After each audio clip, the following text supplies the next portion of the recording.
Na hii ni T Media One, karibu katika Sport Updates. Leo nataka nikujuze juu ya taarifa ya Simba iliyotoka juu ya mchezaji wao na golikipa wa timu hiyo, yani Musa Pimpin Kamara.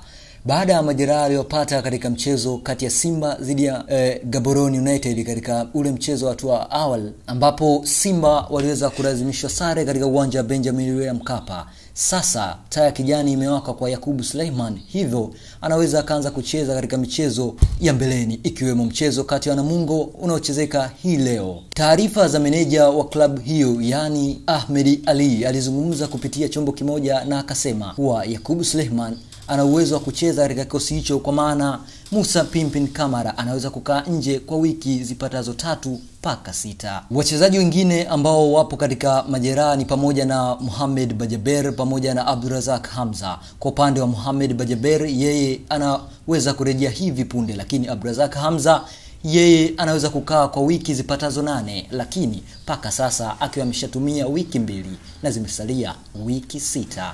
Hii ni T Media One, tufuatilie katika mitandao ya kijamii, YouTube na kwingineko kama T Media One na T Media 2. Mimi ni Samuel Gerard.